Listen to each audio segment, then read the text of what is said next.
2013 December 4 അന്നായിരുന്നു പുതുതായി രൂപീകരിച്ച Aam Aadmi party Aravind കെജ്രിവാളിന്റെ നേതൃത്വത്തിൽ ഡൽഹി നിയമസഭയിൽ 28 സീറ്റുകൾ നേടിയത്. ആ തെരഞ്ഞെടുപ്പുമായി ബന്ധപ്പെട്ട എല്ലാ പ്രവചനങ്ങളും തെറ്റാണെന്ന് തെളിയിച്ച ഒരു നീക്കമായിരുന്നു ആം ആദ്മിയുടെ ഭാഗത്തു നിന്നുമുണ്ടായത്. അന്ന് ഇന്നത്തെ പ്രതിപക്ഷ നേതാവായ രാഹുൽ ഗാന്ധി ഒരു കാര്യം പറഞ്ഞിരുന്നു.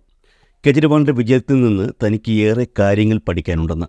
ഏകദേശം 11 വർഷങ്ങൾക്കു ശേഷം രാഹുൽ ഗാന്ധി ഇപ്പോഴും ഡൽഹി മുഖ്യമന്ത്രിയായി തുടരുന്ന അരവിന്ദ് കെജ്രിവാളിനേക്കാൾ മികച്ച പ്രകടനം കാഴ്ചവയ്ക്കുന്നു. മാത്രമല്ല, അദ്ദേഹത്തെക്കാൾ ഒത്തിരി മുന്നിലുമാണ്. ഒരർത്ഥത്തിൽ ലോക്സഭയ്ക്കകത്തും പുറത്തും ധീരനായ നേതാവായി രാഹുൽ ഗാന്ധി ഉയർന്നു വരുന്ന കാഴ്ചകളാണ് മൂന്നാം മോദി മന്ത്രിസഭയുടെ തുടക്കം മുതൽ കാണാൻ കഴിയുന്നത്. പ്രതിപക്ഷ നേതാവെന്ന നിലയിൽ ലോക്സഭയ്ക്കകത്തും പുറത്തും ധീരനായ രാഷ്ട്രീയക്കാരനായി രാഹുൽ ഗാന്ധി പെട്ടെന്ന് മാറുകയായിരുന്നു. തന്നെ റെയ്ഡ് ചെയ്ത് അറസ്റ്റ് ചെയ്താൽ എൻഫോഴ്സ്മെൻറ്റ് ഡയറക്ടറേറ്റ് പദ്ധതി ഇടുന്നതായി കഴിഞ്ഞ ദിവസമാണ് അദ്ദേഹം സൂചിപ്പിച്ചത്. പുലർച്ചെ 1:52 ഒരു മൈക്രോ ബ്ലോഗിംഗ് പ്ലാറ്റ്ഫോമിലൂടെയായിരുന്നു അദ്ദേഹം ഇക്കാര്യം പറഞ്ഞത്. അപ്രതീക്ഷിതമായ ഒരു നടപടിയായിരുന്നു രാഹുൽ ഗാന്ധിയുടെ ഭാഗത്തു നിന്നുമുണ്ടായത്. തനിക്കെതിരെ നടപടിയെടുക്കാൻ ഇഡിയെ വെല്ലുവിളിച്ചതിലൂടെ രാഹുൽ ഗാന്ധി ചില രാഷ്ട്രീയ നീക്കങ്ങൾ നടത്തുകയായിരുന്നു എന്നാണ് മനസ്സിലാക്കുന്നത്. ഇഡി അദ്ദേഹത്തെ വിളിച്ചു വരുത്തിയില്ലെങ്കിൽ രാഹുൽ വിജയിച്ചു എന്നർത്ഥം. അതേസമയം നടപടിയുമായി ഇഡി മുന്നോട്ട് പോയാൽ ഈ നടപടി രാഷ്ട്രീയ പകപോക്കലാണെന്ന വാദവും ഉയരും. അതിലും പ്രധാനമായി എൻഫോഴ്സ്മെൻറ്റ് ഡയറക്ടറേറ്റ് നീക്കങ്ങൾ അറിയാൻ രാഹുലിന് കഴിയുന്നു എന്ന അവകാശവാദത്തിന് വിശ്വാസ്യത ഏറുകയും ചെയ്യും. 10 വർഷമായി നമ്മൾ കണ്ടുകൊണ്ടിരുന്ന ഒരു ഇന്ത്യയല്ല ഇപ്പോൾ. ഇന്ത്യൻ പാർലമെൻറ്റിൽ ഭരണസഖ്യം 53% പ്രതിപക്ഷം 47%. അത്ര ചെറിയ വ്യത്യാസം മാത്രമേ ഉള്ളൂ. ലോക്സഭയുടെ ഘടന ഇങ്ങനെയിരിക്കെ ഇത്തരമൊരു സാഹചര്യത്തിൽ ഉദ്യോഗസ്ഥ വൃന്ദത്തിലെ ഒരു വിഭാഗം പ്രതിപക്ഷത്തോടും പ്രത്യേകിച്ച് പ്രതിപക്ഷ നേതാവിനോടും അനുഭാവം പുലർത്തുമെന്നുള്ളത് സംശയമില്ലാത്ത കാര്യം കൂടിയാണ്. 2012-14 കാലയളവിൽ ചില ബിസിനസ് സ്ഥാപനങ്ങളുമായി പ്രധാനമന്ത്രി നരേന്ദ്രമോദിക്കുള്ള അടുപ്പത്തെ ചൂണ്ടിക്കാട്ടി അരവിന്ദ് കെജ്രിവാൾ നിരന്തരം ആക്രമിച്ചിരുന്നു. അതേ രീതിയിൽ തന്നെയാണ് രാഹുൽ ഗാന്ധി ഇപ്പോൾ പ്രധാനമന്ത്രിക്കെതിരെ ആക്രമണവുമായി മുന്നോട്ട് പോകുന്നത്. ഈ നീക്കങ്ങളിൽ ചില വിജയങ്ങളും രാഹുൽ ഗാന്ധി നേടിയിരുന്നു.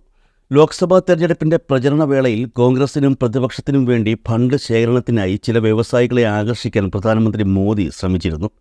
ലോക്സഭയിലെ തൻ്റെ പ്രസംഗങ്ങളിൽ രാഹുൽ ഗാന്ധി തുടർച്ചയായി ബിസിനസ് സ്ഥാപനങ്ങളുടെ പേരുകൾ വിളിച്ചു പറഞ്ഞുകൊണ്ട് പ്രധാനമന്ത്രിയെ ആക്രമിക്കുന്ന രീതികൾക്ക് തുടക്കം കുറിച്ചിരുന്നു. ഓരോ തവണയും തനിക്കെതിരെ സ്പീക്കറുടെയോ ഭരണകക്ഷി ബെഞ്ചിൻ്റെയോ എതിർപ്പ് ഉണ്ടാകുമ്പോൾ അത് പരസ്പരം നേട്ടമാണെന്ന ആരോപണം അദ്ദേഹം ഉയർത്തുകയും ചെയ്തിരുന്നു. ചുരുക്കി പറഞ്ഞാൽ, പ്രതിപക്ഷം ലോക്സഭയിൽ ഇങ്ങനെ ശബ്ദിച്ചുകൊണ്ടേയിരിക്കുകയാണ്. മുൻ സർക്കാർ ഉദ്യോഗസ്ഥനായ കെജ്രിവാൾ NGOകളെയും സിവിൽ സമൂഹത്തെയും വളരെയധികം ആശ്രയിക്കുകയും അതിൽ നിന്ന് വളരെയധികം പ്രയോജനം നേടുകയും ചെയ്ത വ്യക്തിയാണ്. യഥാർത്ഥത്തിൽ അദ്ദേഹം തൻ്റെ NGOയെ ഒരു രാഷ്ട്രീയ പാർട്ടിയാക്കി മാറ്റുകയായിരുന്നു. അതാണ് ആം ആദ്മി. കെജ്രിവാൾ തുടങ്ങിവെച്ച നല്ല കാര്യങ്ങളിൽ നിന്ന് രാഹുൽ ഗാന്ധി പലതും ഉൾക്കൊണ്ടു. അതിനുദാഹരണമാണ് ഇന്ന് രാഹുൽ ഗാന്ധിയുടെ ടീമിലെ പ്രധാന അംഗങ്ങൾ NGO ആക്ടിവിസ്റ്റ് പശ്ചാത്തലത്തിൽ നിന്നുള്ളവരാണ് എന്നുള്ളത്. ഭാരത് ജോഡോ യാത്രയുടെ പല ഘട്ടങ്ങളിലും അത് നമുക്ക് കാണാൻ സാധിച്ചു. രാഹുലിൻ്റെ ഭാരത് ജോഡോ യാത്രയിൽ 21 സംസ്ഥാനങ്ങളിൽ നിന്നുള്ള 150-ലധികം സിവിൽ സൊസൈറ്റി സംഘടനകൾ പങ്കെടുത്തിരുന്നു. ഒരു ജനപ്രിയ വ്യക്തിയായി മാറുന്നതിന് പകരം പ്രധാനമന്ത്രി മോദിക്കെതിരെ ശക്തിയോടെ നിൽക്കുന്ന ഒരു മുഖമാകാനാണ് രാഹുൽ ഗാന്ധി ശ്രമിക്കുന്നത്. ഇനി തകർന്നുപോയാൽ തൻ്റെ പാർട്ടിക്ക് ഒരു തിരിച്ചുവരവ് അസാധ്യമാണെന്ന് മനസ്സിലാക്കിക്കൊണ്ട് എല്ലാ വേദികളിലും പ്രധാനമന്ത്രി മോദിയെ രാഹുൽ ഗാന്ധി വെല്ലുവിളിക്കുന്നു. 2014 വാരണാസി ലോക്സഭാ മണ്ഡലത്തിൽ നിന്നാണ് കെജ്രിവാൾ മോദിക്കെതിരെ മത്സരിച്ചത്. അന്ന് വലിയ തോൽവിയാണ് കെജ്രിവാൾ ഏറ്റുവാങ്ങിയത്.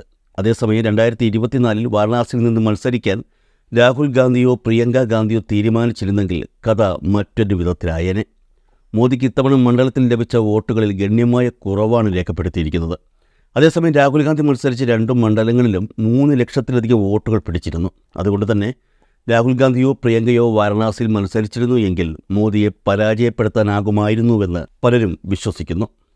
ലോക്സഭാ തെരഞ്ഞെടുപ്പിന് പിന്നാലെ നിരവധി മാറ്റങ്ങളാണ് രാഹുൽ ഗാന്ധിയിൽ കാണാൻ കഴിയുന്നത്. രാഹുൽ പൊതുജനങ്ങളുമായി നേരിട്ട് ആശയവിനിമയം നടത്താനും സംസാരിക്കാനും ആരംഭിച്ചു കഴിഞ്ഞു.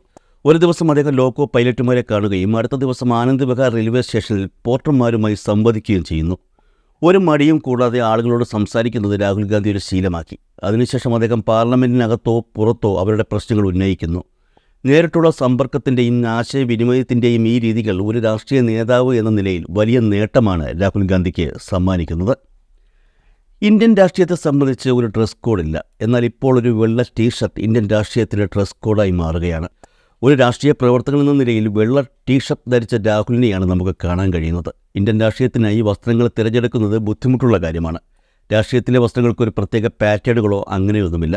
ഈ സാഹചര്യത്തിലാണ് പതിവായി രാഹുൽ ഗാന്ധി വെള്ള ടീഷർട്ട് ധരിച്ച് പൊതുജനങ്ങൾക്കിടയിൽ പ്രത്യക്ഷപ്പെടുന്നത്. ധാർമ്മികത, ആത്മീയത, വൃത്തി എന്നിവയെല്ലാം വെള്ള നിറവുമായി ബന്ധപ്പെട്ട് കിടക്കുന്നു. അതുകൊണ്ട് തന്നെ നിലവിലെ സാഹചര്യത്തിൽ രാഹുലിൻ്റെ വെള്ള ടീഷർട്ട് ശക്തമായി രാഷ്ട്രീയ സന്ദേശം നൽകുകയും യുവാക്കളുമായുള്ള അദ്ദേഹത്തിൻ്റെ ബന്ധത്തെ ശക്തിപ്പെടുത്തുകയും ചെയ്യുന്നുണ്ടെന്ന് വ്യക്തം.